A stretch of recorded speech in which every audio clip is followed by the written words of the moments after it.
প্রচুর নতুন পাতা হয়, এই কচি কচি পাতাগুলো পোকায় খেয়ে নেবে। এখন এই সমস্যাটা খুব হয়।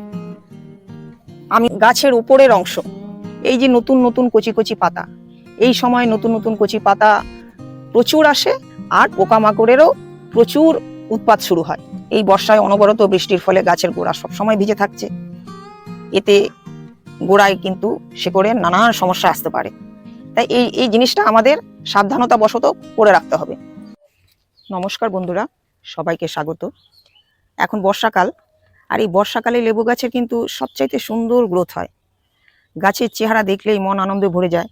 কিন্তু গাছের এই রূপ ধরে রাখতে হলে বর্ষাকালে এই পরিচর্যা যদি আমরা ঠিকঠাকভাবে না করতে পারি, তাহলে পরবর্তীতে মানে এরপরে শীতের পরে যে আমরা তখন যে ফুল আসবে, আমরা যে ফল নেব, তখন কিন্তু নানান সমস্যার সৃষ্টি হবে।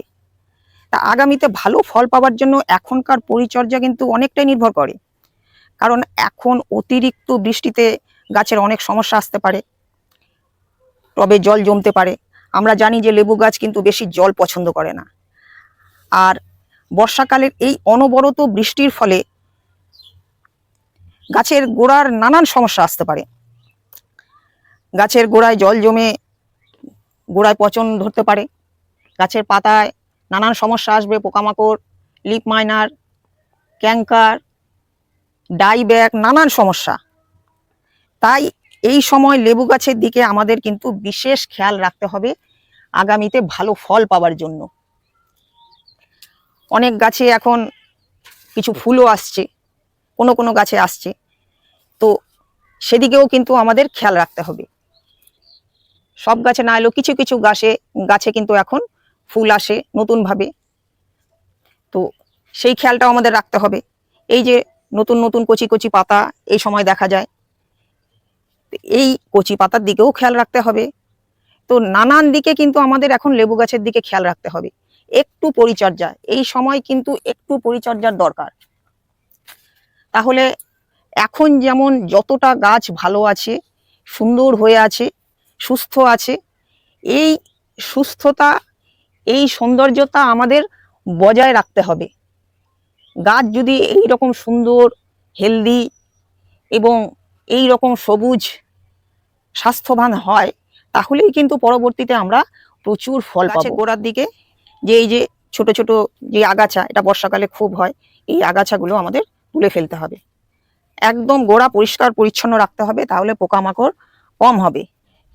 গাছের উপরের অংশ, এই যে নতুন নতুন কচি কচি পাতা, এই সময় নতুন নতুন কচি পাতা প্রচুর আসে, আর পোকামাকড়েরও প্রচুর উৎপাত শুরু হয়। এই কচি পাতা খাওয়ার জন্য পোকামাকড়ের এখন এই সময় আনাগোনা প্রচুর দেখা যায়। আমাদের কীটনাশক দিয়ে এই কচি পাতাগুলো কিন্তু রক্ষা করতে হবে। কীটনাশক, ফাঙ্গিসাইড, 15 দিনে একবার করে কীটনাশক এবং ফাঙ্গিসাইড আমাদের কিন্তু দিতেই হবে। এই সময় এই কাজটা না করলে এই পাতাগুলো কিন্তু আমরা রক্ষা করতে পারবো না। তারপরে গাছের গোড়ায়ও আমাদের কিন্তু ফাঙ্গিসাইড অবশ্যই দিতে হবে। মাসে একবার করে গোড়ায় গোড়ায় আমাদের ফাঙ্গিসাইড দিয়ে যেতে হবে, প্রত্যেকটা লেবু গাছের গোড়ায়।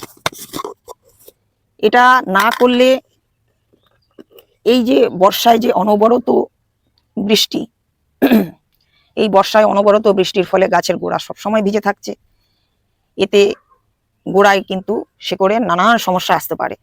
তাই এই জিনিসটা আমাদের সাবধানতা বশত করে রাখতে হবে। মাসে একবার করে প্রত্যেকটা গাছের গোড়া, এমনকি শুধু লেবু গাছ নয়, যে কোনো সময় যে গাছে ফল নেই সেই গাছে 0050 বা 05234 এটার সাথে একটু জিঙ্ক মিশিয়ে সকালে গাছে স্প্রে করতে হবে। তাহলে গাছের ওভারঅল গ্রোথ, এই যে পাতা সবুজ থাকবে, গাছের গ্রোথ ভালো হবে। এবং কিছু তো খাবারের প্রয়োজন, সেটা স্প্রের মাধ্যমেই দেয়া যাবে এখন বর্ষাকাল যেহেতু। আর যে গাছে ফল আছে সেই গাছে পটাশের সাথে সাথে একটু জিঙ্ক তো দিচ্ছি, তার সাথে সাথে একটু বোরন দিতে হবে, না হলে ফলগুলো ফেটে যেতে পারে। এখানে বোরনের প্রয়োজন আছে। আর যে গাছে ফল নেই সেখানে না দিলেও এখন চলবে। তো এইভাবে কিন্তু আমরা এখন গাছের খেয়াল রাখবো। প্রচন্ড বৃষ্টিতে যখন কন্টিনিউয়াস বৃষ্টি পড়বে তখন এই গাছের গোড়ায় অনেক সময় দেখা যায় যে জল দাঁড়িয়ে যাচ্ছে। তো জল যদি দাঁড়িয়ে যায়, কোনো কোনো টবে আমরা দেখতে পাই যে সুন্দরভাবে জল যাওয়ার ব্যবস্থা করেছি, একদম ওয়েল ড্রেন সয়েল তো আমরা বানিয়েইছি, গাছ বসিয়েছি, এতদিন কোনো সমস্যা হয়নি। কিন্তু বৃষ্টির সময় অনেক সময় দেখা যায় যে গাছে জল দাঁড়িয়ে যাচ্ছে। তো সেই রকম যদি কোনো পরিস্থিতি হয় তাহলে কিন্তু এই যে এই রকম একটা সরু এবং শক্ত কোনো লাঠি বা লোহার রডও হতে পারে, মানে শক্ত মতো সরু কোনো একটা জিনিস নিতে হবে। নিয়ে এই যে গাছের একদম টবের সাইড দিয়ে একদম জোরে মাটি পর্যন্ত এইভাবে একটু খুঁচিয়ে দিতে হবে, একদম নিচ পর্যন্ত কিন্তু একটু খুঁচিয়ে দিলে এইভাবে একদম ধার বরাবর এইভাবে করে যেতে হবে প্রত্যেকটা জায়গায়। এভাবে করে দিলে কিন্তু জল পাস হয়ে যাবে। আমার রিসেন্ট একটা টবে এরকম সমস্যা হচ্ছিল, তো তারপরে আমি এটা করে দেওয়ার পরেই জলগুলো সবই ছিদ্র দিয়ে কিন্তু বেরিয়ে গেছে। অনেক সময় এটাও দেখা যায় যে জল দাঁড়িয়ে গেছে, এটা তো করে দিলামই একটা সরু লাঠি দিয়ে, তারপরেও এই যে নিচে যে ছিদ্রগুলো থাকে এই ছিদ্র যাতে পরিষ্কার, কোনো নোংরা জমে নেই তো এটা দেখে নিতে হবে। এবং দরকার হলে এখানেও কিন্তু একটু লাঠি খুঁচিয়ে দিতে হবে যাতে জায়গাটা পরিষ্কার হয়ে যায়। এই জায়গাগুলো, এই ছিদ্রগুলো কিন্তু একটু দেখে নিতে হবে, কোনো গাছপালা বা এই গাছেরই শেকড় যাতে ছিদ্রটা বন্ধ করে না দেয়, বন্ধ করে দিয়েছে না কোনো মাটি জমে গেছে, এগুলো দেখে নিতে হবে আমাদের। বারবার এটা করার পরও যদি বারবার জল জমে যাচ্ছে, যে আমি এইভাবে ছিদ্রগুলো পরিষ্কার করে দিলাম, এইভাবে লাঠি দিয়ে খুঁচিয়ে করে দিলাম, জল বেরিয়ে গেল, তারপর আবার যখন বৃষ্টি হচ্ছে তখন আবার জল দাঁড়িয়ে গেছে, তো এই রকম যদি বারবার হয় তাহলে বুঝতে হবে যে আমাকে কিন্তু টব চেঞ্জ করে দিতে হবে। তো সেটা সুযোগ বুঝে টবটা একটু চেঞ্জ করে দিতে হবে। অনবরত যখন বৃষ্টি হবে, 3-4 দিন পর পর বৃষ্টি হচ্ছে, তখন এটাও আমরা করতে পারি। যেমন এটা আমি করি, এর আগে আমার বর্ষার গাছের পরিচর্যা নিয়েও ভিডিও ছিল, সেখানেও আমি এর আগেও দেখিয়েছি যে এইরকম প্লাস্টিক দিয়ে এইখানে চেপে ধরে এইখানে একটা বাঁধন দিতে হবে। তারপরে আবার প্লাস্টিকটা সুন্দরভাবে, আমি এক হাতে করছি একটু অসুবিধা হচ্ছে, তো সুন্দরভাবে প্লাস্টিকটা এইভাবে ঢেকে দিতে হবে যাতে কোনোভাবে টবের মাটিতে জল না জমে। এই জায়গাটা দরকার হলে এইখানেও একটা দড়ি দিয়ে বেঁধে দিতে হবে। তো এইভাবে সুন্দর করে আমরা প্লাস্টিক দিয়ে ঢেকে দিতে পারি যখন কন্টিনিউয়াস বৃষ্টি চলবে। এখন থামছে, মাঝে মাঝে থামছে, মাঝে মাঝে হচ্ছে, প্রতিদিন হচ্ছে কিন্তু সেই রকম না। কিন্তু যখন এরপরে কন্টিনিউয়াস বৃষ্টি চলবে, 4 দিন 5 দিন ধরে কন্টিনিউয়াস হচ্ছে, তখন অসুবিধা হতে পারে। তো তখন এইভাবে ঢেকে দিতে হবে, তাহলে মাটি একদম কন্টিনিউয়াস এইভাবে বৃষ্টির জন্য শেকড়ে কোনো অসুবিধে হবে না। কিংবা কোনো গাছের যদি প্রবলেম থেকে থাকে তো সেক্ষেত্রেও এটা করে দেওয়া যেতে পারে, এবং প্রবলেম হলে তো অবশ্যই রিপোর্ট করে দিতে হবে, মাটি চেঞ্জ করে সুন্দর করে আবার রিপোর্ট করে দিতে হবে।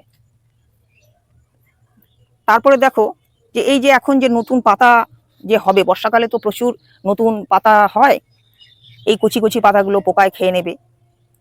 এখন এই সমস্যাটা খুব হয়। আমিও যেমন একদম কীটনাশক, এই যে বিকেলবেলা যে কীটনাশক দেওয়ার কোনো সুযোগ পাচ্ছি না, প্রত্যেক দিন বৃষ্টি চলছে, আমি কীটনাশক বা ফাঙ্গিসাইড দিয়ে যাচ্ছি, পরক্ষণেই বৃষ্টি পড়ে যাচ্ছে। তো এটা খুব সমস্যা করছে। এতে কি হয় যে পোকা কিন্তু মাঝে মাঝেই এই যে পাতাগুলো খেয়ে নিচ্ছে, এই যে কচি মুখগুলো কিন্তু সব খেয়ে নেবে। তার জন্য কীটনাশক এবং ফাঙ্গিসাইড এখন এই দুটো মিশিয়েও দেয়া যেতে পারে। এই জন্যই বলছি যে বর্ষাকালে যেহেতু তুমি সুযোগটা খুব কম পাবে, যেহেতু প্রতিদিন বৃষ্টি চলছে, আমি যেটা ফেস করছি যে সুযোগ পাচ্ছি না যে একদিন ফাঙ্গিসাইড দেবো, আবার কদিন পরে কীটনাশক দেবো, সেই সুযোগ পাচ্ছি না। যার জন্য কীটনাশক এবং ফাঙ্গিসাইড আমি একসাথে মিশিয়েই যেদিন সুযোগ পাচ্ছি সেদিন দিয়ে দিচ্ছি। কালকেই দিলাম, দেওয়ার পরেই বৃষ্টি চলে এসছে, 1-1.5 ঘন্টা বাদে আবার বৃষ্টি পড়ে গেল, কাজে সব তো ধুয়ে গেল। আবার আজকে দিলে ভালো হতো, কিন্তু যা ওয়েদার দেখছি অনবরত বৃষ্টি চলছে, দিতে পারবো না। তো এইভাবেই একটু খেয়াল রেখে আমাদের গাছগুলোর পরিচর্যা করতে হবে। তো এভাবেই যদি আমরা গাছগুলোর এখন পরিচর্যা করি, তাহলে গাছগুলো যেমন সুস্থ থাকবে, গাছের পাতাগুলোকে আমরা সুস্থ রাখতে পারবো, তাহলে কিন্তু পরবর্তীতে আমরা এই বর্ষার পরেও গাছগুলো এই রকম তরতাজা সুন্দর থাকবে, যেটা পরবর্তীতে ফল পাওয়ার জন্য খুব ভালো হবে। তো এভাবে আমিও পরিচর্যা করছি।